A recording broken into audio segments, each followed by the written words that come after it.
Thanks for downloading this show from PC1. Before we get rolling, here's a word from one of the folks who helped bring you this podcast. The following program is a podcast1.com production. From Hollywood, California, by way of the Broken Skull Ranch, this is the Steve Austin Show. Give me a hell yeah. Hell yeah. Now, here's Steve Austin. All right, everybody, welcome to Steve Austin Show. I am coming to you from the mean streets in Los Angeles, California. I got a hellacious show for you today. I'm breaking down WrestleMania 33 with Wade Keller of the Pro Wrestling Torch. Not just today. We're going to have part 2 on Thursday. So this entire week of Steve Austin Show podcast is with Wade Keller, Pro Wrestling Torch. 2 hours of conversation. I split it in two. We're talking everything WrestleMania 33. It's going to be a damn good show. You're going to get our opinions, our insight, what we thought, this, that, whatever. Everything but the kitchen sink. We're talking WrestleMania 33. For what it's worth, here in the open of the show, I enjoyed the hell out of that show. There's a couple of matches that missed, a couple of things that didn't click, but in its totality, holy smokes, from the first match to the Undertaker riding off into the sunset like a legendary gunfighter, I really enjoyed the show. Some people got cut short on time. Other people got plenty of time. Some things really, really worked and some things didn't. But anyway, I'm going to keep this open today on this show very, very short. I'm going to get right into conversation with Wade. We're breaking down WrestleMania 33. If you disagree or you agree with anything that I've said or Wade has said, hey, let me know your opinion. Send me an email to questions@steveaustinshow.com. Everybody's got an opinion. You damn sure you're going to hear ours. I'd like to hear yours if you have different thoughts or the same thoughts. Respect. Hey, man, so last Friday night in Orlando was the WWE Hall of Fame induction ceremony, and y'all know that Diamond Dallas Page was officially inducted, and his longtime friend and former Raw general manager Eric Bischoff inducted him, and Dallas's 4 daughters escorted him to the stage.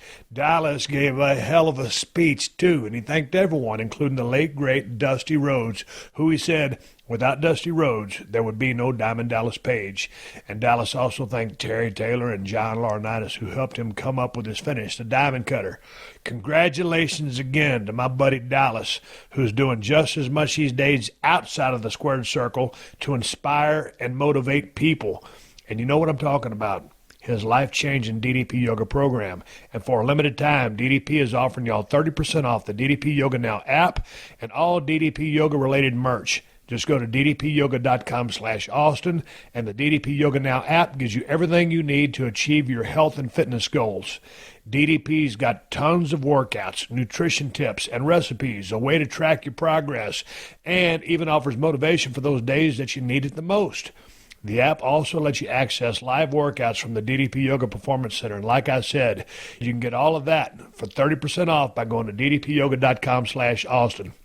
The app lets you do DDP Yoga anytime, anywhere. Just open the app on your smartphone or tablet and select a workout and get to work. So get on the DDP Yoga program today and change your life. Just go to ddpyoga.com/Austin and take advantage of this huge sale. 30% off the DDP Yoga Now app and all DDP Yoga-related merch. Go to ddpyoga.com/Austin. That's ddpyoga.com/Austin. Everybody's got a to-do list. Drop off the dry cleaning. Pick up some milk. Here's an idea. Let's save hundreds of dollars on car insurance. And the good thing is you don't have to drop off or pick up anything. All you have to do is go to geico.com, and in 15 minutes you could be saving 15% or more on car insurance. Extra money in your pocket? It just may be the most rewarding to-do you do today. The Steve Austin Show. The Steve Austin Show. All right, here we go. I'm rolling with Wade Keller, Pro Wrestling Torch. Wade, good afternoon. How are you? I'm doing great. All right, man. Well, as we speak, Monday Night Raws are going to go down tonight, but you will hear this on Tuesday or whenever you download it. So we're talking about WrestleMania 33, which just happened last night. And I didn't get a chance to see this, but I'm sitting here without any notes. I'm just looking on the internet, and I wanted to talk with you quickly about the kickoff show because there was Dean Ambrose versus Baron Corbin, the Andre the Giant Memorial Battle Royal, and Neville versus Austin Aries, which I was really wanting to see on the pay-per-view itself, but I had guessed over, so I didn't see that. Tell me about Neville and Austin Aries, because I had anticipated that these guys were going to rip the place apart. Best match of the night. Well, actually, in some ways, it probably was. They went 19 minutes. Awesome. I thought it was a good match, and maybe very good, but not excellent, not show stealer. I mean, they kind of knew their place on the show. I think that they'll end up having better matches than this one. Neville won with a memorable finish that propels the feud, because Aries was out for a while with a pretty severe eye socket injury. You can even see it still. You know, there's a little bit of it's noticeable. He looks different in that eye socket than he used to. And it was a good back and forth match. I mean, real even and really good. And then the heel Neville got frustrated and went for Aries' eye socket. And it was Aries sold it great. I mean, you thought, oh, God, what did something go wrong? You know, like Aries was really convincing. He yelled out in pain. And then Neville just, to add insult to injury or injury to injury, Aries went over to the middle rope. And he's like leaning on the ropes trying to gain his sight and balance. And Neville kicks the rope right into his face. And then so Aries falls on his back, and Neville hits that beautiful red arrow and scores the pin. I thought it was a really good match, and I don't love that the Cruiserweight title in its first WrestleMania is the opener on the pre-show. But at the same time, I just don't know with the match order what you switch out with it. You know, it was a tough call no matter what. But they put on a really good performance. Aries and Neville are really good, and I'm looking forward to more from these two. Well, god dang, as long as the show was, it's such a stacked card. I mean, it's hard to find room for everybody, but I was really looking forward to these two guys. They're trying to make the Cruiserweight division really mean something. Here you got two of the best workers around, and, you know, they're going 19 minutes, so I give them plenty of time, but you didn't get a chance to see it on the pay-per-view. So anyway, Andre the Giant Memorial Battle Royal. I understand that Mojo Rawley goes over with the help of Rob Gronkowski of the New England Patriots. You know what? This guy was my dark horse in the back of my mind. That promo that he cut a few weeks back was kind of memorable for me when he talked about getting his opportunity. And so he was my dark horse. And I didn't say anything to anybody, but I just kind of had a feeling about this guy. How was the battle royal to begin with? I mean, just from start to finish, long story short, a lot of people don't understand that those things can be the toughest matches that you can ever work in your life because of all the moving parts that go with it. So, did you enjoy the battle royal, and what did you think of Mojo Rawley's win? It was okay. Like they got rid of Big Show and Braun Strowman pretty early, which was, I think, because they wanted to just get them out of the picture quickly so that they weren't the focus, so people would kind of shift their thinking to, okay, who else is going to win? And it was fine. I mean, if it wasn't going to be Big Show and Braun's night, having them go out pretty early, I don't have a huge issue with. But it just, Strowman had such a good year, you know, and I feel like he deserves so much. He deserved more. And Big Show came back in such great shape. And I mean, I just think he should be a reclamation project for them. He's not young, but I think, and he's got a lot of mileage, but I think he can be a special attraction for them if they start protecting him and building him up and basically saying, all right, 3 years from now, can we put him in a money match again and have people go, ooh, this is a big deal? I think they can, but they have to spend a few years rebuilding him. I don't know that having him thrown out of a second match on a prelim show, Battle Royal, it shows faith that that's what they have in mind for him. The Gronkowski thing, to me, it felt like they wanted a Sports Center moment more than they wanted to put a bunch of wind on Mojo's back and give him a push. But we'll find out.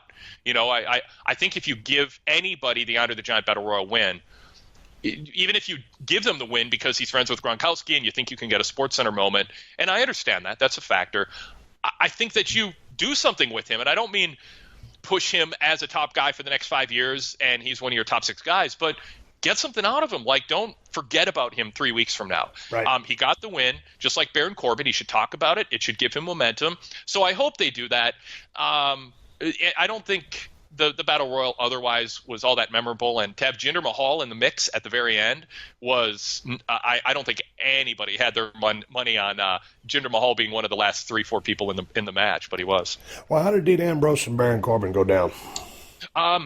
It was just 10 minutes of it felt like it would have been a match if it happened on SmackDown. People wouldn't have talked about it ever again. It was a bit of a letdown. I was hoping. I mean, it's tough with so many matches, and the show was long, but they had less than 11 minutes, and I think they cut away. I think they cut away for a commercial in the middle of it too. But I don't know. It felt like they wrestled like they were the match. You know how it is when there's a match gets its time cut because the show's running long. This was at the end of the kickoff show, and they didn't have. I mean, they went right up against the end with a video package to introduce the show. So my hunch is they realized they weren't being leaned on to do anything special, and I think they have better in them. Ambrose retained the title, blocking at end of days and hitting a dirty deeds. To me, it's a throwaway match, and it's unfortunate because I think Baron Corbin seemed to be on a track upward, and this just made both guys kind of seem like they're not a big part of the plans. But I wouldn't read too much into it because it was at the end of the kickoff show, and I think time was limited at that point. And again, man, when you're looking at the personalities, the bodies, or the people that you're going to put on the big show, Mania, man, there's a lot of decisions that have to be made. So not everybody can make the show. But that being said, let's move forward. I'll tell you what, man, God dang it. I was telling Wade before we got on the air, I had some guests come over, so I couldn't really watch the event live. So before I went to sleep, I cherry-picked a few matches and then caught the whole show this morning. Well, I'd heard when I tuned into the show, I'd started seeing the ticker tape, and everybody was saying AJ Styles and Shane McMahon ripped the roof off the building. There was no roof on the building. It was an outdoor arena, but they just said they knocked it out of the park. And so I was thinking, man, because on my podcast, the preview show I did for the podcast, the preview show I did for Wrestlemania, I was kind of disappointed that AJ Styles didn't have, a worker of his caliber to work with at Wrestlemania 33, and with no disrespect to Shane McMahon. And anyway, I didn't know what to expect, and god dang, I don't know how you felt about this match, but I'm going to find out. I loved it.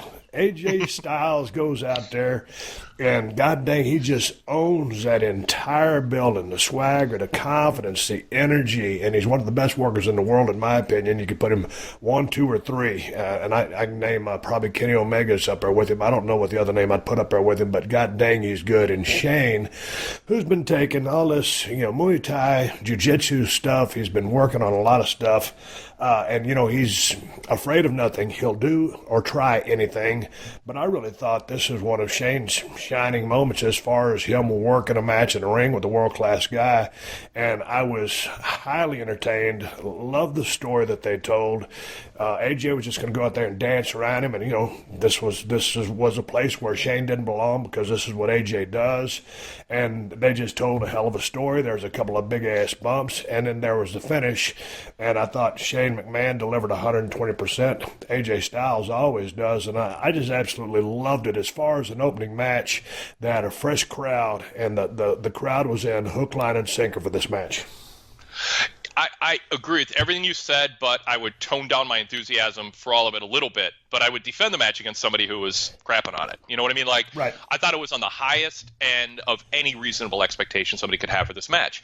AJ is that good, and what I liked about it is there was Shane leaping off top rope, and then Shane doing the dropkick to the trash can. I mean, there were big spots that are signature spots, but he didn't jump off the WrestleMania sign, or he didn't jump off the ring that the big fake ring above the staged ring above the other ring. I didn't want Shane to resort to that, and I think he and AJ went out determined to have a more traditional match, but take into account that Shane isn't a wrestler. He's not. I mean, the idea that an executive in his late 40s can hold his own for 20 minutes with AJ Styles under any circumstances, including even if you account for AJ being overconfident, it's preposterous. And if you can get past that, this was a really fun match. And I think that Shane was clear. I think Shane was out to prove that he can have a good match with maybe the best worker in the world right now, and not rely on a bunch of just weapon shots and brawling. And I think he did it. I think some of the wrestling stuff he did looked a little bit like they were rolling on the mat, practicing still. It might have been a little too ambitious. 2020 hindsight, maybe cut back a little bit of that, because it looked like he was trying to look like he could wrestle with AJ, but it sort of looked like they were practicing making it look like Shane can wrestle with AJ, if that makes sense. In other words, it felt like AJ was kind of playing along with him instead of being controlled by him. Well, what I took away from that was that I know for a shoot that Shane does jiu-jitsu, and he is training for a shoot in those sports. So that's what I took away from it. One of the things that I picked up on was AJ always has tremendous fire, and he lays his shots in.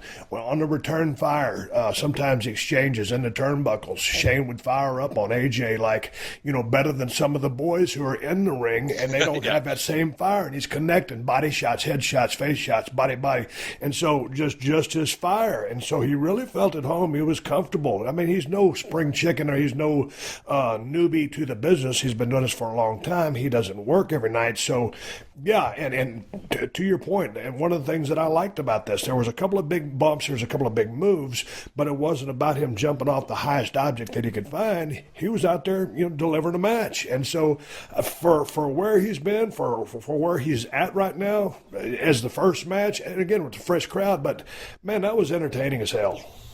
Yeah, and I put that asterisk next to it. I have on principle an issue with how they presented the notion that Shane, that AJ better watch out because Shane's going to deliver. Like, I can try my hardest and not belong on an NBA court with with people 12 years younger than me who are actually full-fledged basketball players. It's a bad analogy because I didn't play college basketball or anything like that. And Shane has this history in the WWE universe of actually having competed with others. So you have that foundation, but that still bugs me. Because but that was me just going along for the ride. And like I said, I thought they were going to find, a world-class guy or a guy in the program to go with AJ because he's one of the best in the world.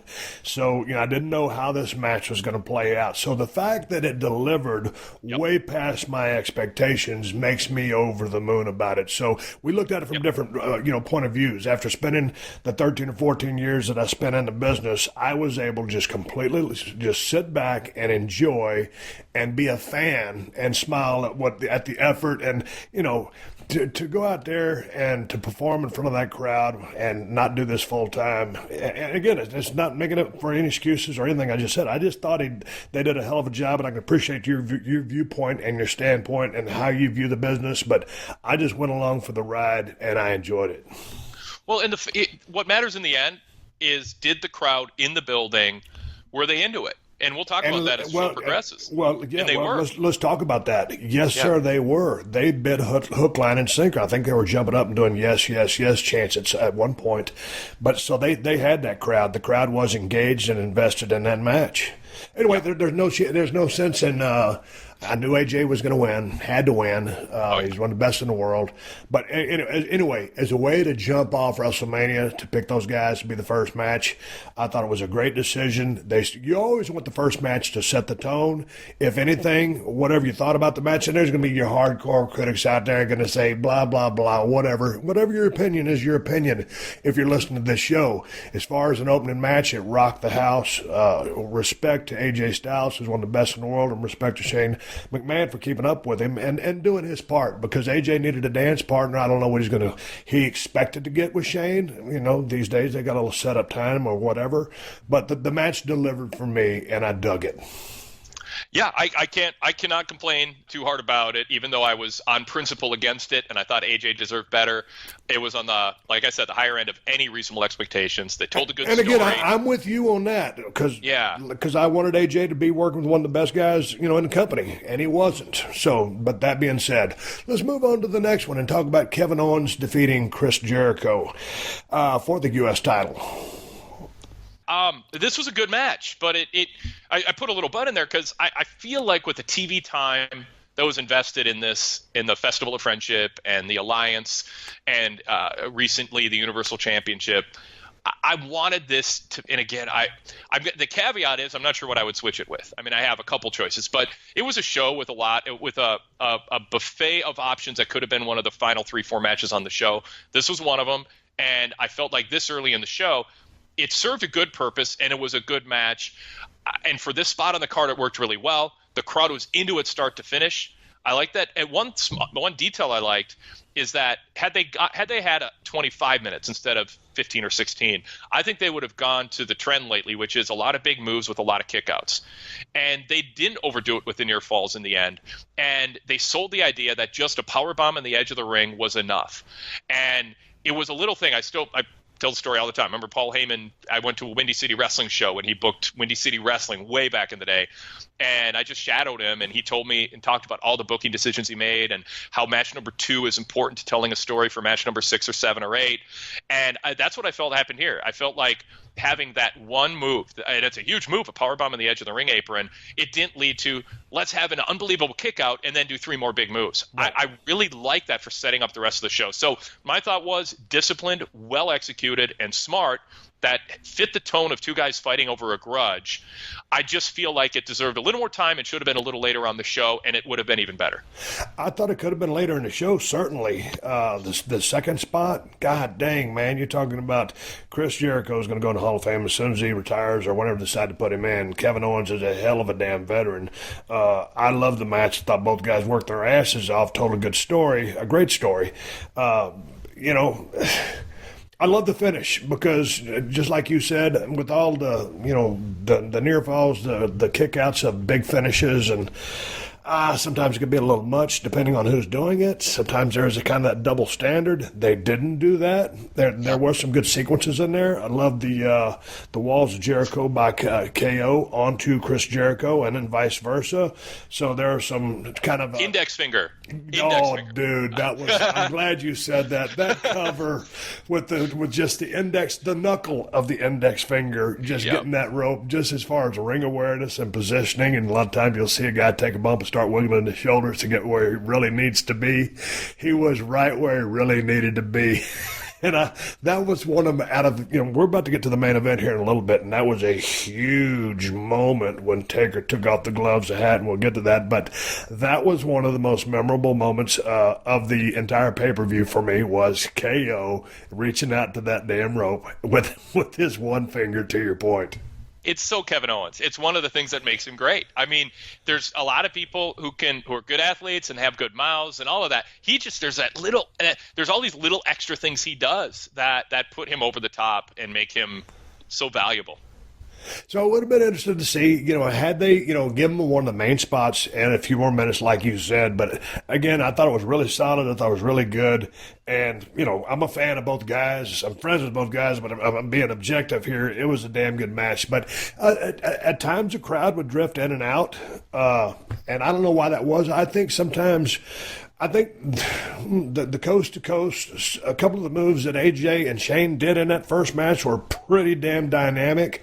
So, and sometimes working in daylight and then having to follow kind of the athletic sequences that AJ and Shane did, that was actually, even though this match was built with a great storyline, with a great angle, AJ's a tough act to follow. Yeah, I agree. I mean, Shane and AJ, I didn't think they did so much. They wore out the crowd. No, they didn't. But there was wow factor there. I mean, just because of the nature of the bumps. Yeah. So again, I mean, people have been asking me since last night. And I talked about it on my hotline that I did after Raw for my subscribers. Like, how would you rearrange the match order? And like, normally I can kind of go, oh, in retrospect, this would have been switched and it would have been better. It's like every kind of reshuffling I do, there's some positives, but then there's some negatives. Like, I don't think you can look at this and honestly just go, they totally blew it. They should have known better. There was an embarrassment of riches in a way, and it was going to be hard to give every match the buffer it needed to reach its potential. I will say, I mean, if I'm anybody other than the absolute main event on this show, I kind of wanted to open the main show, because that's when the crowd, not filing in for the kickoff show, but after the pyro and the America the Beautiful and all that, Shane and AJ had the best spot to have the most receptive crowd, and I think it worked a little bit against Jericho and Owens. I think if you flipped them around, I still think Shane and AJ would have won over the crowd, but I think Jericho Owens probably would have had a better response. I got some good news for all you Loot Crate fans. The next crate in the special bi-monthly WWE Slam Crate series has just been announced, and it's Master of the Mic. They don't just hit hard, they talk hard too. And this crate is loaded with some great exclusive items celebrating some of the best smack talk Skywalkers in WWE history. So sign up at lootcrate.com/Austin by April 15th at 9 p.m. Pacific Standard Time so you don't miss out. Because once this crate is gone, it's gone. And like I said, it's got some great items you'll only find from Loot Crate. It's got an authentic t-shirt and other exclusive items featuring some of your favorite superstars. And it's got the very first figure in Loot Crate's brand new Attitude Era series. And guess who they gave that honor to? Stone Cold Steve Austin. Oh, yeah. Stone Cold kicks off the new Attitude Era series figure line for Loot Crate's WWE Slam Crate series. So sign up now at lootcrate.com/Austin and do it by April 15th at 9 p.m. Pacific Standard Time so you don't miss out. And remember to use my promo code Austin to save $3 off on your Masters of the Mike Slam Crate now. That's lootcrate.com/Austin and use the promo code Austin to save $3 off your crate. But do it by April 15th at 9 p.m. Pacific Standard Time because once this crate is gone, it's gone. Do it now. And that's the bottom line because Stone Cold said so. If you're in the market for a car, then you need to check out TrueCar.com and the TrueCar app. TrueCar gives you the price and information you need to feel confident about your purchase. When you register with TrueCar, you'll see what other people in your local market paid for the car you want. From there, you can connect with a local TrueCar certified dealer and enjoy a more confident car buying experience.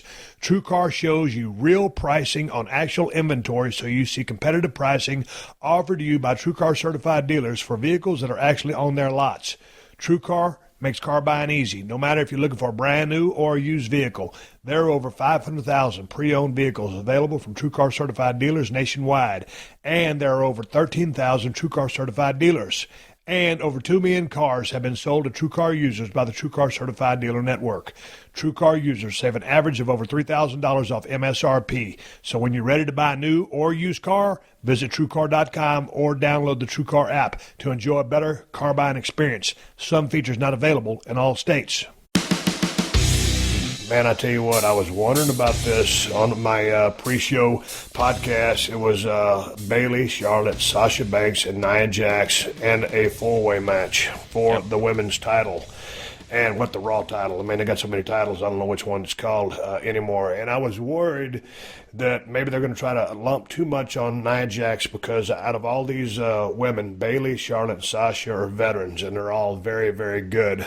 Nia Jax, tons of potential and a great look, and she's very talented. But the fact that she's a little bit on the green side, I thought they might try to pile too much on her by loading her plate and too much stuff, you know, all through the match to execute. But the way they started this thing out, it could have been a cluster, and I thought these ladies worked their asses off and told a great story.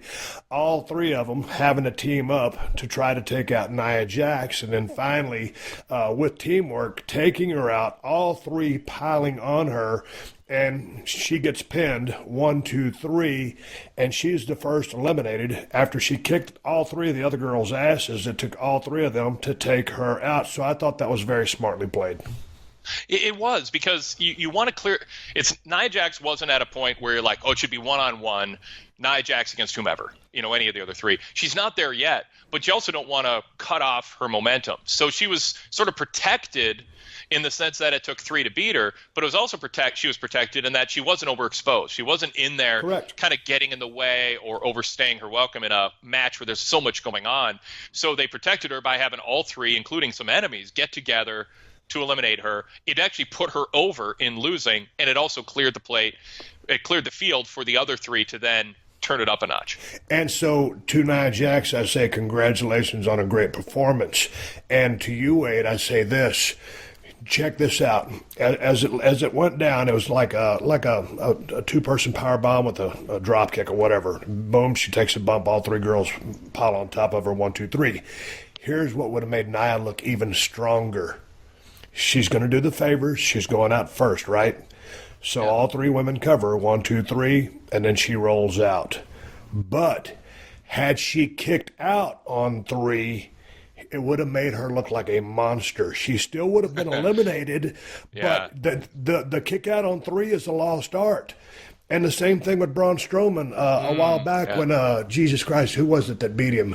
It was when he took it was when he jumped off the turnbuckle, missed, and Roman beat him. Do you remember that? Yeah, yep. You got to master. I mean, these big people. It's the 3 count kick out. There's a solid count, but through instinct, through determination, through trying to kick out, there's that effort and the wherewithal to not just just lay there, but kick out. You're still going out, but you're getting yourself over even stronger while doing the favors. You follow me? I love it. Yeah, I totally follow. Yeah, there's in other words, it's not this binary choice: have her lose, or do something where she doesn't lose, or it's a have her decisively lose, she gets pinned, Absolutely. But she kicks out just that split second too late, so she gets that display of the monster, like, oh God, if she just had an extra split second, that would have even been enough. And then the visual of that puts her over even more. And here's the thing about that's not just a big person thing. That's not a heel or baby thing. That's an any person thing, in the right time. Now, there is that time to just lay there flat and not move a muscle. We'll go to Roman Reigns' cover of Undertaker. Jesus Christ, what an epic moment that was. But the 3 count kick out, boom, she still does the favors, but boom, she just shows that instinct to survival, instinct to not be pinned, that competitor in her, that fire, never surrender, never give up. And to me, it instills that. I mean, just because you're a heel, your instinct is still to survive. You're going to cheat, you're going to play dirty, but that's instinct to survive. And that'd be my only small point about Nia going out. But let's go to the rest of the match. All of a sudden, now you've got 3 ladies, and these ladies have great chemistry together. And I thought from here on out, you take over here, because I like the way Bayley, Charlotte, and Sasha work together, whether it's a 3-way, 2-way, just two of them fighting either person. What do you think when it got into the final 3? Well, I mean, these 3 have worked together so much. There's going to be a comfort level, and the timing is going to be there. It's like a 3-player. It's like a first line on a great hockey team, a great NHL team, where the center and the 2 wings, they just know where they're going to be at any given minute, and they make blind passes and they're right on target. That's a level these 3 are at in terms of being familiar with each other. And there was some really smooth transitions into submission holds, and you and I have talked about that going back to that NXT Takeover Classic. What the women have done in this women's revolution that they're touting, that I don't think was there for the initial Mickie James era and Beth Phoenix and Trish Stratus and Lita and all that, is really, you talk about Shane doing all that work on the mat with AJ and the jiu-jitsu and stuff. There's a smoothness and a credibility to their selling of the mat holds that I haven't seen in the previous generations. I think that stands out more than just about anything. And they had that here. The transitions from an attempted high spot, a big move, into either a pinning combination or some sort of submission hold was there. And then to have a third person in the mix, sometimes breaking those up. I just thought, I can't remember. There's nothing jumps out to me where I was like, oh, that would have been a better spot if somebody's timing was a little different. And so I even from the beginning, like when Charlotte offered a high five to Bayley and Sasha and they wouldn't do it, like there's nothing, being left with a high five, with your hand up for a high five, and you don't get the answer. It's like, that's just not, you can't help but laugh at the person standing there, even if you like them. And it worked well for Charlotte, who then just bailed out. And then, Bayley and Sasha decided to start fighting each other. I actually had a little problem with that, where Charlotte's like, hey, you 2 fight, I'll just watch. And then they kind of did. Why'd you have a problem with it? Because I thought it was great. She goes for the high five, didn't get it. She goes, okay, well, you guys wrestle. And then as soon as Bayley gets back into the ropes, there's Charlotte to yank her out. Well, my only issue with it is that it exposes the format of the match, in the sense that a heel can just wait outside while the other 2 fight. It's sort of like it's like in sports, if you just say to a team, hey, we'll just skip this round of the playoffs in advance and face the winner of you 2 playing. It's not really fair. And the babyfaces just 2 kind of quickly turn to each other, instead of saying, you want to bail out to avoid us, we're going to go after you at ringside. So it's sort of like Charlotte outsmarted them by taking advantage of the silly rules of the match. I guess that was my issue, but I liked what they did next, with Charlotte getting right back into it quickly. And so Sasha Banks finally gets eliminated. and then it goes down to Bayley and Charlotte. Let's go back to the beginning of the match, before the beginning, actually, as they came down for their entrances, because Bayley comes out first as the champion. Yeah. And then here comes, what was it, Nia Jax? Sasha, then Jackson. Sasha, then Nia Jax, and then Charlotte. So what did you think about that as it plays into this match? Because here comes your world champion, and she comes down first rather than last. And I thought they were playing underdog here, because here comes your champion. It's Bayley. She's a hugger. And every time someone would come down, it'd show her face. It's like, oh, man, there's no way I can overcome Nia Jax. Oh, man, here comes Sasha. She's my friend, but she's very talented. And then here comes the queen, and it's Charlotte, and she's the genetically superior being. So what did you think about the champion coming out first? Well, were you trying to make a case for it there? No, I was just stating that I thought that was the case they were trying to make. Yeah, okay, because I hadn't thought of it in that way. I am in favor of champions always coming out last. Correct. and not getting cute with it because there's some other story you can tell. I like tradition and structure, and you honor that and you work around it. You don't change it.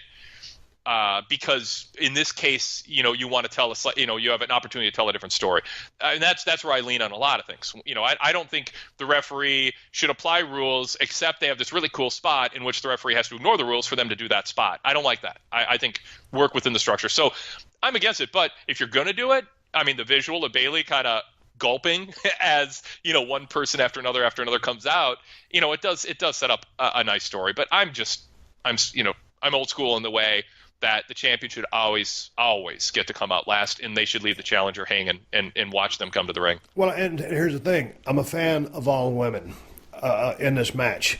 But when the champion doesn't come out first, and it looks like they're presenting Charlotte as the superstar by bringing her out last. And you could think, okay, by the time it went down to the pairing of Charlotte and Bayley, well, surely now you're reversing it. Okay, since they brought Charlotte out last, now I think Bayley's going over. Or before, according to what I think they were trying to portray, here's all these threats, and here's the underdog, and then Charlotte's a superstar, and then Bayley ends up going over. But anyway, not to stop being philosophical or talking about the order that they came out of. Yeah. I thought just these things could be real clusters. The way they got rid of Nia, and then Sasha goes out, and then I love the win over Charlotte. I thought here was a key moment for me in this match. It was right about the middle of the match when it was only Bayley and Charlotte. Charlotte came across the ring. It was during some action, and she really hits Bayley hard with the flipper. And Bayley finally really fired up, and she got about 3 or 4 flipper shots on Charlotte that were more aggressive than I've ever seen her. Charlotte ends up kicking her knee out from under her, but that spark right there, that explosion of offense from Bayley after she's been built and billed as the underdog for so long, felt good to me, because she's a hugger. She's like the sweetheart of the WWE universe. She's the world champion. Charlotte is genetically superior according to the stories that they're telling. But here's the sweetheart of the division, or the hugger. The kids love her. Everybody loves her because she's the girl next door. But when you try to take that title from me, yes, I'm a nice person, but then if you're trying to take this from me, I'm going to do everything I can to kick your ass. And so that fire that she showed just in that exchange, really, because a lot of times she'll get out offensed in her matches because they're playing her as the underdog. You can only play that underdog role so much where you got to kick, scratch, and claw, Wade, and show fire that, you may be the underdog, or you may be a sweetheart, but damn it, if you're going to take what's mine, you're going to get this with it. You understand what I'm saying? Did you pick that up? Yeah, no, I like that. I like that. When she was throwing the just the hard elbows. That's and, it. It was like 4 in a row, and it just was like this side of Bayley. She's like, that was a memorable moment in the match. It was very shortly after Sasha got eliminated, and I thought that it just ignited what turned out to be only a few minutes between Sasha getting not eliminated and then Bayley went. Sasha getting eliminated and Charlotte losing. It was a short span of time, but that ignited that phase of the match really effectively. I don't understand. I wish that this was Bayley winning the title for the first time at WrestleMania and Charlotte's pay-per-view streak was on the line. I mean, if I could go back, and I think the moment would have felt bigger if it was winning the title versus defending it. But I like you're describing it as, hey, this is my title now, and you're not taking it from me, and that bringing out a different level in Bayley than we normally see. The match was, I don't know if they got jammed a little bit on time, because I thought, the way that thing played out, the sequences were pretty tight. I thought maybe they got the go-home cue just a frog's hair early, and there could have been 3 to 4, maybe even 5 more minutes to that match. I don't know what else they could have done, but I thought they did a great job, because those 4-ways can turn into a real clustermuck, and I thought the way they handled Nia, from the elimination of Sasha and then Charlotte, Bayley to retain, I thought it was a feel-good moment. I love the finish. Charlotte was built as a superstar by coming out last. I disagree with that. I think the champ should come out last along with you, but I thought the story that I thought they were trying to tell, painting the odds against Bayley through the powerhouse of Nia, and then Charlotte's the superstar here, and Sasha's badass as well with the great entrance. She's the boss. The ladies did a hell of a job. Let's move on, because we're moving on to what I think was a hellacious match and the pop of the night. Oh, yeah. It was Anderson and Gallows versus Enzo and Cass, Cesaro and Sheamus versus the Hardy Boys. Holy smokes. If there would have been a roof on that building, the Hardy Boys would have blown it off. I'd been following the show. I figured they'd make an appearance. I didn't know anything about that. Here comes a New Day. Everybody thinks a New Day is going to insert themselves into this match as the hosts of WrestleMania, but they're there to announce that the Hardy Boys are back, and god dang, Wade, when they hit that music, I got goosebumps all over my damn body. It was the damnedest thing. Those Hardy Boys had to be on cloud 9 to get that kind of response. What do you think about that? I thought it was the loudest pop of the night. It was, and it came at a time when the crowd still had energy. They weren't going into their reserves. They were still as excited to be there as you possibly could be. They've had some good matches, but not exhausting matches preceding it. The women's match only going 12 minutes, and Jericho and Owens, going about 16. It wasn't like there was any kind of just exhausting marathon and they needed a breather. And then you get. And I like too the tease by New Day that it was going to be them. It was like a double swerve. Yep. We're gonna add someone to the match, and you make people think it's New Day, and the fans will be like, okay, I kind of like New Day, that's cool, or whatever. They might have been okay. But instead, the music kicks in, and the director caught the look on some fans' faces where they're like, is that what I think it is? And then they just popped, and it added an energy level to the show that I don't think was reached for the rest of the next 9 hours of the show, or however much was left, Steve. It was amazing, and I mean, you're right. Matt and Jeff have to feel so great. It's one thing to do it in the context that they've been doing it in Ring of Honor, TNA, the indie circuit, but to have as many, and of course the WrestleMania crowd's going to know Delete the Leads and Brother Nero and all that. They're going to know it more than the average audience, but you don't know until you get out there if that many people are going to remember you and react that way and be happy to see you. Absolutely pop of the night, and whatever WWE paid them and whoever was in favor of getting them in, they had to feel like, yeah, this was the right call bringing them back. What did you think about the match? There was so much going on here. Yeah. It's hard for me to remember without any notes in front of me, but just off the top of my head, I thought it was laid out really, really well. I think, I don't know whoever helped them with the match, but I mean, the Hardy Boys are kind of specialists in these things. I really think Cass got a big chance to shine with fire and doing some big moves and just good stuff. Cesaro, god dang, he's one of the most talented guys on the roster. Sheamus had a good night. Anderson and Gallows were tremendous. Everybody in this match was tremendous, and the way they built, laying out the ladders and the way they built the match, it was just spectacular. I can't really nitpick this thing. Matches of this kind aren't my specialty, obviously. I was a ground guy, but just hats off. I probably think it was the most spectacular match of the night. I think my favorite spot of the match, and part of the reason is it didn't involve leaping off a ladder because it's easy to pick, one of those. And I actually think they didn't have a lot of ladders tipping over with guys, falling onto the top rope or anything. It had its spots, don't get me wrong, but I don't think they were excessive. Of course, they only had 11 minutes. I think my favorite spot was when Jeff Hardy was on the ring apron. He was going to leap onto the middle rope and springboard backflip onto a group on the floor. And as he's about to springboard, Sheamus just walks up and bro kicks him in the face or chest, and Hardy just nesty plunges, to use a dated reference, just falls backwards, full steam into the pile of people anyway, but Sheamus gets to kind of power him off the ring apron. I love that spot. The Hardys did it, they got the big pop, but they didn't completely dominate the match because in a four-way, you kind of have to take turns who's in the spotlight. And so in 11 minutes, there's more there for the Hardys to do. I thought everybody just kind of got their turn, and for 11 minutes they fit a lot in. I liked the match almost a lot. I thought it was a really good, about as good as you can get with 4 teams and really 8 good athletes in 11 minutes with ladders and weapons. I thought it was a really good part of the show. And yeah, some of these matches you can get excessive or contrived, and I thought they avoided a lot of those pitfalls.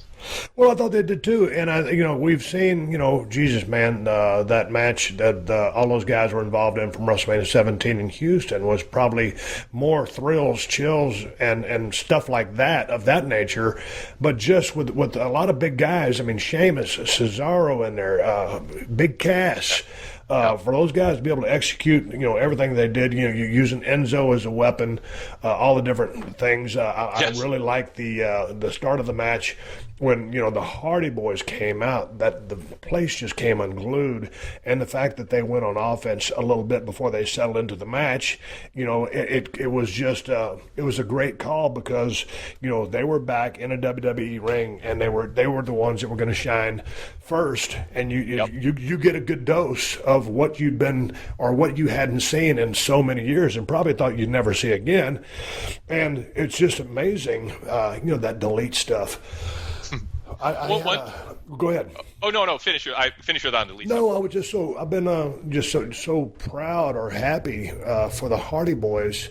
I had this conversation a while back with someone that to work as hard as they have all of these years, and then for Matt to take a chance on this character that he created, and for Jeff to go along with him, to these guys were, basically, their work.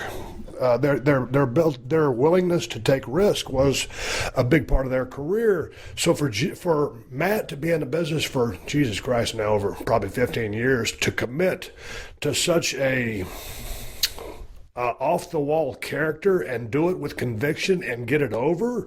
Yeah. And now, I was talking with someone last night, hell, sometimes by the time you figure this stuff out, you're too old to do it anymore.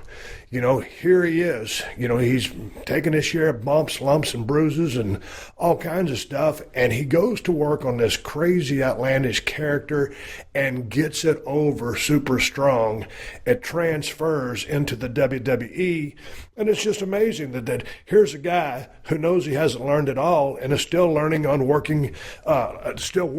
learning his craft. And I think that's a lesson to the whole locker room or to anybody in the business of pro wrestling. When would you ever expect, Matt Hardy, Jeff Hardy, 2 cats out of North Carolina, some small town, to come up with a gimmick like this and get it over and then get back to the biggest stage and rock the house? I just think it's a case of, always trying to reinvent yourself to stay relevant and stay current. And those guys have, and I really take my hat off to them for the effort. And it's not like the Hardys needed to, in the sense that, kind of going to the Hall of Fame on Friday with the Rock and Roll Express. There's a nostalgia. They could have settled into being a nostalgia act, and there's nothing wrong with that. A lot of guys make a lot of money for a lot of years. They come back to the WWE, they work the indie circuit, then the convention circuit, and it's about nostalgia. But for Matt at this point in his 40s to do what he's always done.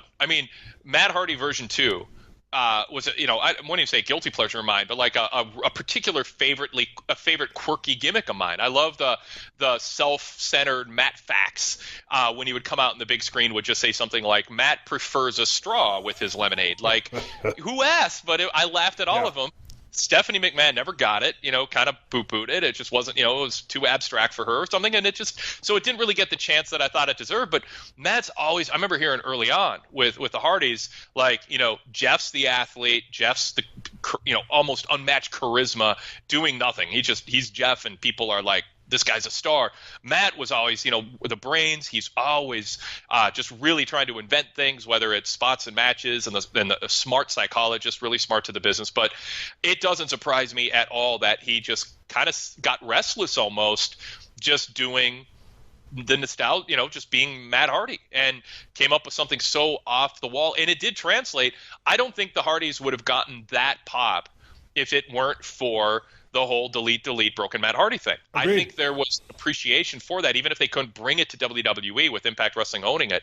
The fans appreciated them even more because of it.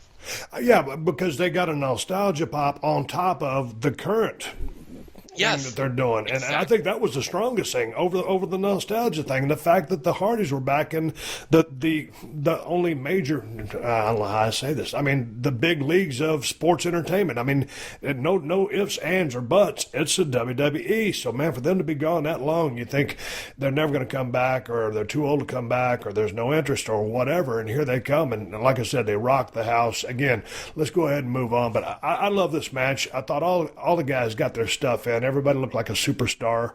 Big Cass got to shine, and everybody in this match got to shine.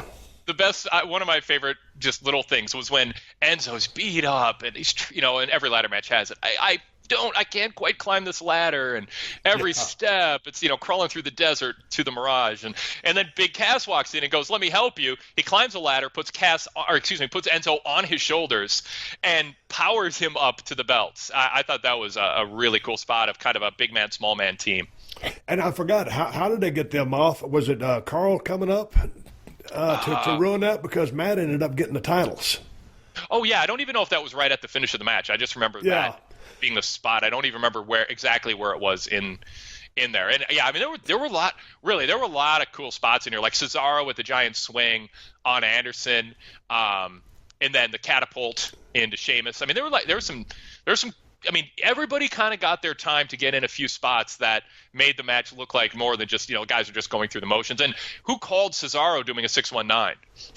Yeah, who called that? And then, like I said, there was more thrills, chills, and stuff like that in that 17 match. But, man, all of a sudden when you get that picture of Jeff Hardy and he's standing on top of that tall-ass ladder, probably 20 feet, and, ended up, dropping down on, well, I guess it was Cesaro who took the brunt of the blow, and then Sheamus as well on the tables that they laid out on the barricade and on the ring. It's just like, man, this guy, these guys, they're not afraid of taking heavy-duty risk. I'll say that. They got some balls, but just badass stuff. I really enjoyed the match. Let's move on. John Cena and Nikki Bella versus Miz and Maurice. I enjoyed the build up to this. I enjoyed the Miz's heel work. Did you watch the Total Bella spoofs? Yeah, I saw it on the package. I didn't get a chance to see it on Raw or how it all happened, but I thought Maurice has been tremendous as a female heel. Just very subtle. She doesn't overact like a lot of people these days are having a tendency to do.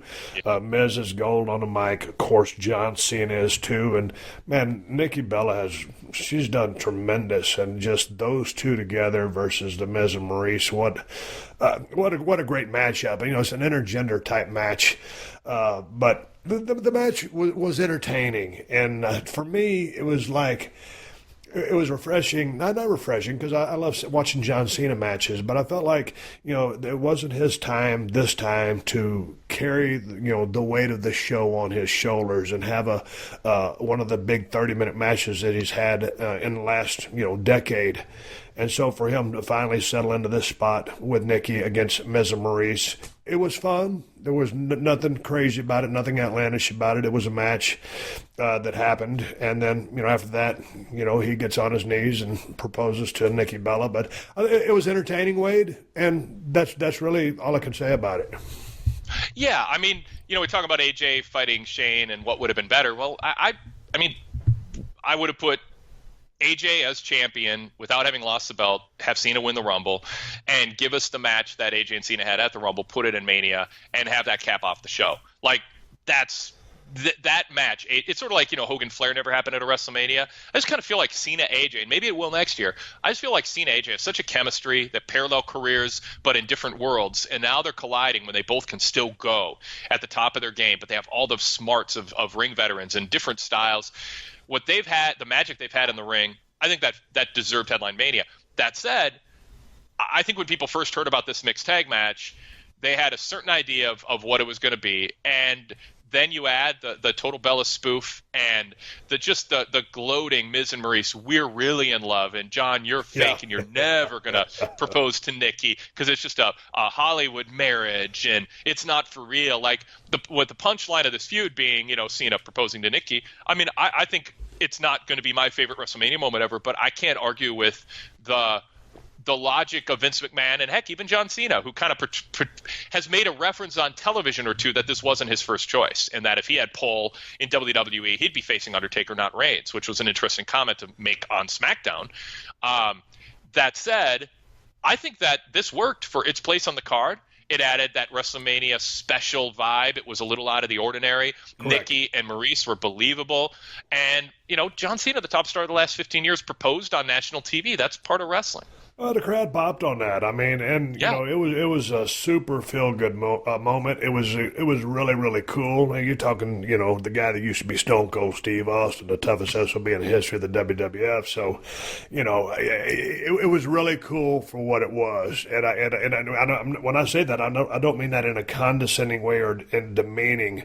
It was just I can't just say, oh man, did you see this spot or that spot? It was a great story. Loved the package going into it, the build going into it, with all the videos you mentioned, but at the end of the day, it was entertaining. And then, the proposal thing, Jesus Christ, that was huge because I think there were some people out there with tears in their eyes. Yep. And, what John Cena has meant for that company and how far Nikki Bella's come, and the work that Miz has put in has been one of the hardest working guys on that roster for Maurice to come back and be such a good heel. I dug it, but let's move on. Miz is so. I just have to say, Miz has been so good, and I think this. We talk about whether it serves Cena or not. I just want to make it a little Miz-centric for 10 seconds. He deserved to have a big match at this WrestleMania. He didn't deserve to be in some four-way and just kind of have a few spots. So as much as some people might think Cena could have had a bigger, better match and deserved it, whatever Miz did in this last year was so good. He deserved to be against a big star in a big match that felt WrestleMania worthy. And he was so good in the build-up, and he was so good in this match. He is a heel that you want to see lose so badly because of the way that he carries himself. And then I thought his moves in the ring and the way he after every move, gloating to the crowd, I think he's a template for a modern heel actually getting heel heat and not just trying to get all his spots in and be cool and sell merchandise. So I just want to give a big thumbs up to him because this was a match made for him, and he really played his part well. And I agree with you because I'm a Miz fan as well, and like I've credited him for his work ethic and always trying to dress the whole 9 yards, the whole thing, make himself accessible to all the promo work and stuff outside the WWE or for the WWE, and just how hard he works just within the business. It's just kind of almost unparalleled. So, yeah, but all of a sudden you start lining up all these different names, and they got to go somewhere. So someone's going to get left out, and this match happened. And so it was a fun match. And let's talk about Seth Rollins and Triple H. Triple H comes out. And a hell of a damn entrance. Riding a damn, it's basically a three-wheeler. What do they call those? A cycle? Yeah. I called it a motorcycle because I didn't have time to look up what changes in the title when there's two wheels on the back. But yeah, so yeah. I mean, the entrance was awesome. Yeah. And then here comes Seth Rollins, and he's got this torch. And then so he holds a torch in the air, and then he touches it to the stage, and then flames go towards the ring, and it kind of, catches on fire according to the video monitors that are taped everywhere. I didn't get it because, I didn't know if it was symbolic of him setting the place on fire, which obviously he didn't. It was a video monitor. Or it was, Triple H was passing the torch to him by, doing the honor. So, I mean, there was mixed message there for me before the match even started. Here comes Triple H with this badass entrance. And then here comes Seth, the babyface, coming back from MCL injury or whatever it was. And I think, as you mentioned me before we started recording, he had just been in the hospital with the fever. Is that correct? Yeah. The reports that he was hospitalized to get checked out to get basically cleared or get whatever hydration he needed, or I don't have a ton of details. I know that he posted a video, I think about 3 days before Mania in his hotel room, just saying, "Man, I am sick. The timing couldn't be worse. I felt a cold coming on. Now I got a fever. I'm skipping a workout. I never do that." And it sounds like it got worse afterwards. So I think there was some fear this match wouldn't happen, or that it would have to be something different than what it turned out to be if Seth was just physically not able to go. So yeah, he didn't want to miss 2 WrestleManias in a row, and it's almost like the stress of that led to tempting fate, but he did. He made it. But I am not surprised, knowing Triple H and following his career from day one, that he got a bigger, better ring entrance than his babyface opponent. Hunter's into his character. He's the guy in the director's truck or the video editing booth, always making sure that he's got a say-so on his video. He's a meticulous manager of his image when it comes to how he's portrayed on even video game marketing for their partners.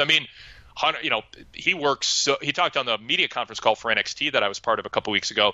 He talked about every minute of every day's planned this whole year. Because he's got to get back in shape and to have a match and look the part.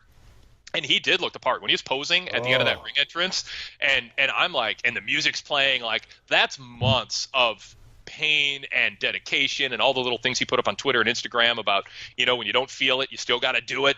And I just feel like he had to feel really good about how he looked and the way that he carried himself, because he still looks and carries himself like a star when he's there. The problem is, and that's what you're getting at, Steve, it made Seth look like a chump because there's nothing he could do to compete with the pomp and circumstance of Hunter's entrance. Man, to go back to what you were saying, Triple H looked like $1 million. Holy smokes, his diet. I get on his Instagram account, see him working out at midnight, 1, 2 o'clock in the morning. Yep. So he's not missing any workouts, but he looked like $1 million. The badass entrance. Okay, now to your point, when you say, he's controlling his image and he's very meticulous in the detail. Okay, he's got this badass entrance with the cycle, badass loud pipes on it, mag wheels, Stephanie's on the back. Okay, you got to think, because I knew going into this match it was time for him, Jesus Christ, pass the torch, no pun intended, because Seth had one, but I knew, just my gut feeling was, this is the time they're trying to get this kid over as a baby. Rollins is somewhat over. He's not all the way over, not by a long shot, and I don't mean that in a bad way. That's just being honest. But man, as meticulous as he was in planning, or whoever creative was in planning his entrance, I really thought they dropped the ball in planning Seth Rollins' entrance, because I don't think that Seth Rollins was sitting at home in Iowa thinking, hey man, maybe, if I get this knee well, maybe when I walk to the ring I'll carry a torch and I'll put it on the ground and kind of light the ring on fire. Yeah. I don't, maybe he did think of it. Maybe it's his idea, but I don't think it was. And I think if you're trying to get this guy over, and Triple H is going to do the favors, which he did, clean in the middle, I would have made his entrance a lot more badass than that, because the kid could use some help in that department. Yeah, part of what gets a babyface over a heel, and this goes back to even Miz, it's not being the coolest one in the match, not being the badass. And Triple H had a badass entrance, and he was the cool one. He was larger than life. And Seth failed in comparison. If you go back to 1993, what Seth did with a torch in his hand, he touches it to the rampway, and then the rampway, the fire travels down the ramp, and then the ring apron lights up with flame. It's like, that's cool. Problem is what came right before it was visually and audibly much more over the top and stimulating. So yeah, it's sort of unfair. But like I said, I'm not surprised. Seth's been trying to get healthy and get his knee in shape, and Hunter's had months and an unlimited budget and a non-full-time ring schedule to, as he always does, try to make his ring entrance at Mania something that's memorable, and he did. But in thinking about it, let's move on, and we'll talk a little bit about the match. But just in regards to characters, when you say Stone Cold, you know who that was. The Rock, you know who that was. Undertaker, you know who that is or was. Triple H, you get it. And there's that imagery. You got Motorhead singing your song. The badass. And when you just say Seth Rollins, or if you want to say Seth freaking Rollins, I still don't have a sense of what or who this guy is. Yeah. And so that's rest on Seth Rollins' shoulders as an individual, as a performer, to define or create that, as well as the WWE, because I still don't get a sense of what kind of personality he is. If you go back and say, well, he's not like The Rock, electrifying, or he's not like Stone Cold, this anti-authority, or the dead man. Okay, well, what is he? Because he's not Shawn Michaels, but he the doesn't guy have who to just be. Yeah, he's not Shawn show. Michaels. Yeah. But look at another guy who was, if I dare say, a little introverted, but obviously he had an ego. Bret the Hitman Hart. Not a larger than life personality, but the genuineness or whatever of his character was, he was the hitman, and he was a badass. The excellence of execution, the best there is, was, ever will be. Bret wasn't an over the top guy. He pretty humble and a very quiet individual outside the ring. So in many regards, kind of somewhat like Seth, although Bret's an entirely different animal. But there's a case of a guy who's not, like a showy kind of guy, very conservative, but just a highly defined gimmick, a badass gimmick, and a world-class worker. So, Seth needs to work on this. Yeah, I agree, and I don't think freaking counts. No, it doesn't. think So Seth let's freaking get Rollins into the counts. match. Let's get into the freaking match. Yeah. Yes. We're- Authenticity, by the way, that's what Bret Hart exuded. Thank you. Yes. you. But, Yep. yeah, I mean, he was a real deal. Second generation. But, the match, here's the thing. You go into a match with a knee injury, it only makes sense to work that knee. Yeah. And therein lies the problem, mobility.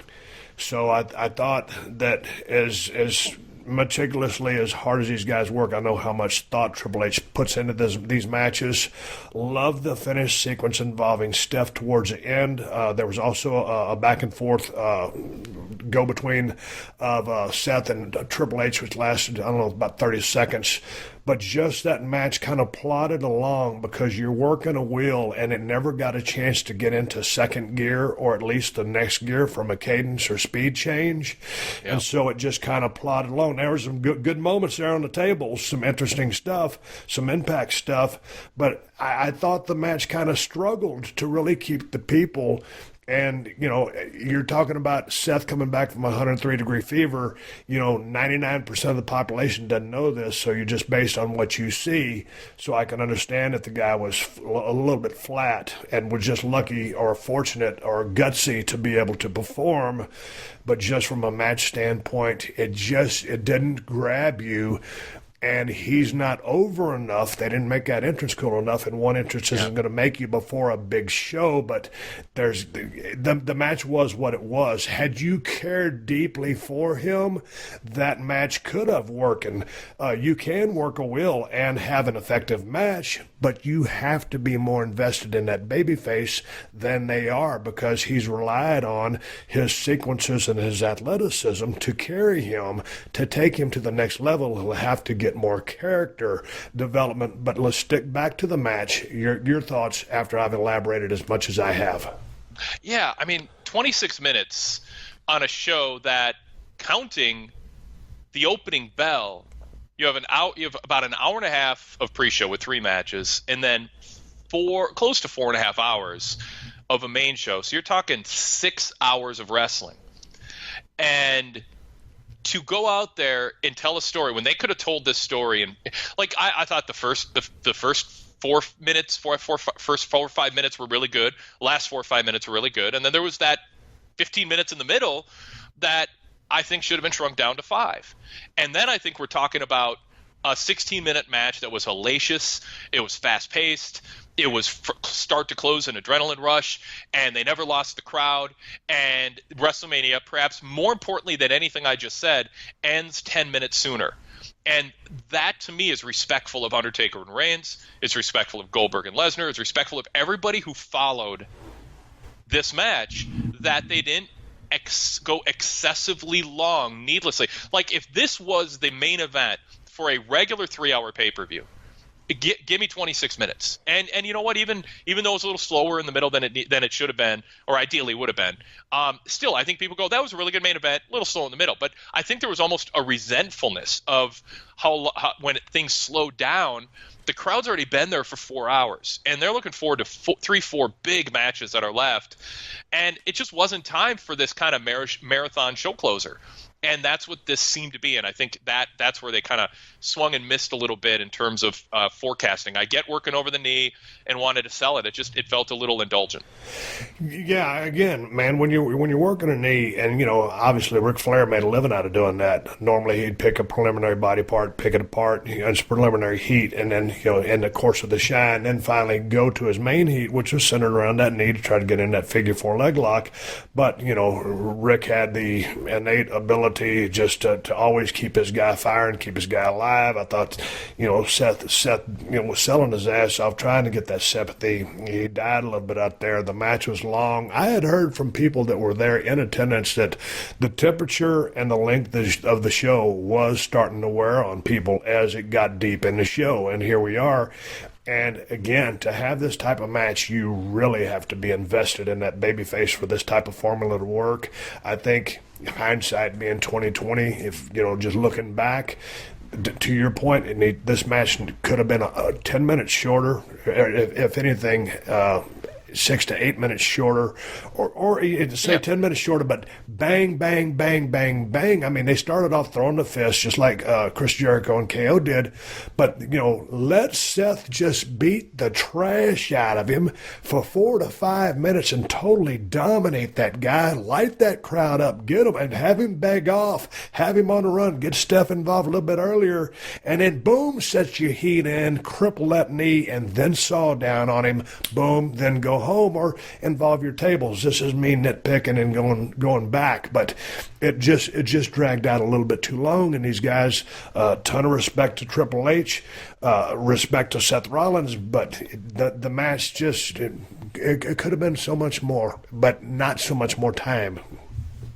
Yeah, and part of it too is Seth was able to do so much on that knee before the working over the knee by Hunter with the mat work and putting the leg in the chair and stomping on it. Seth did so much on the knee before that it almost made me think, well, the knee's not that bad.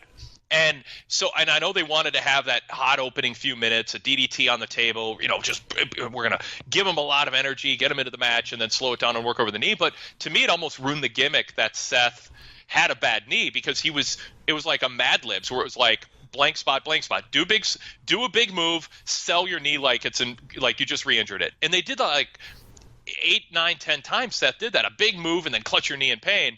But if you come back and keep doing big moves, you start thinking, well, that must not hurt that much, or it must not be that hurt. So I almost felt Seth got in too many of his spots, and it undercut the notion that he was vulnerable. So then the beating down of the knee sort of felt like a normal thing rather than cruel. But along with that, my takeaway from that was the kid's well enough to walk, he's well enough to run.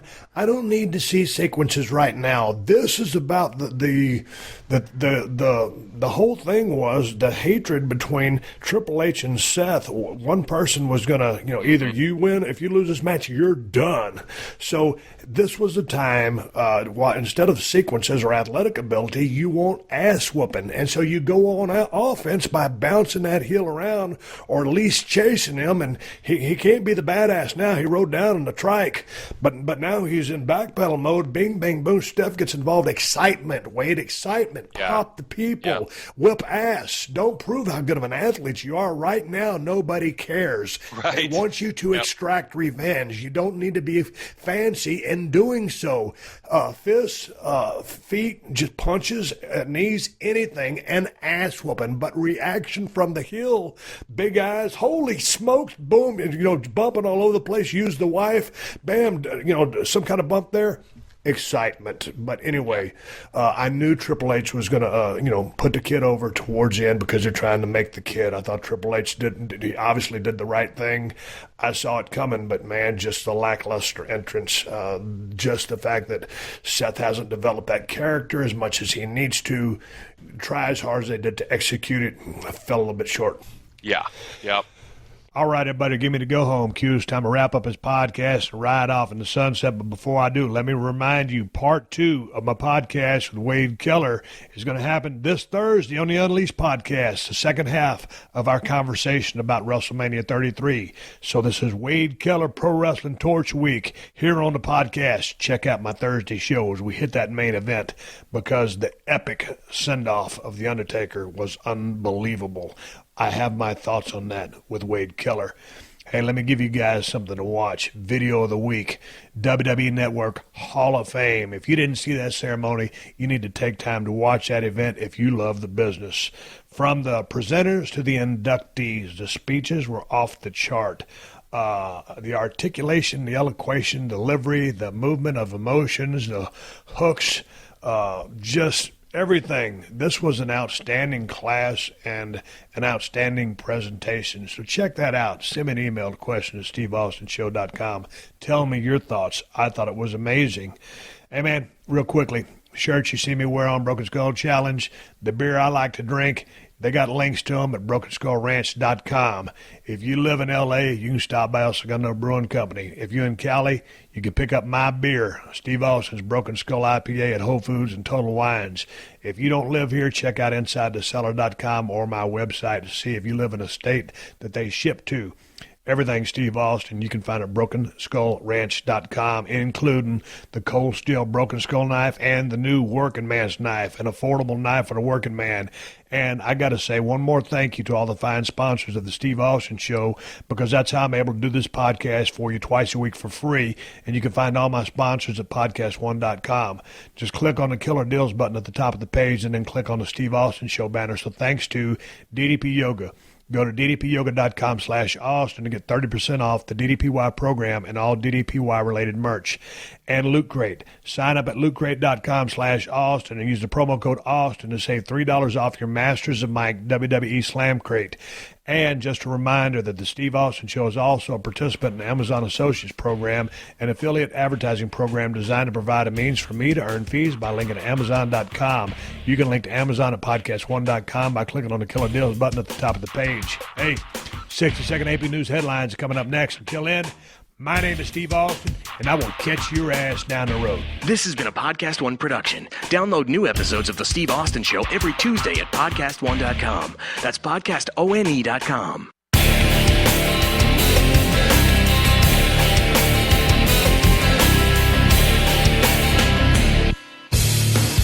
Hey everyone, this is Sean Wheelock inviting you to check out our new MMA podcast, Sean Funky and the Baddest Man, right here on Podcast One. Every week I'll be with welterweight titleist Ben Funky Askren and the baddest man on the planet, Joe Warren, to take you inside the sport of MMA. So join us every Wednesday for all new episodes of Sean Funky and the Baddest Man. Download and listen at podcastone.com, the Podcast One app, and subscribe on iTunes.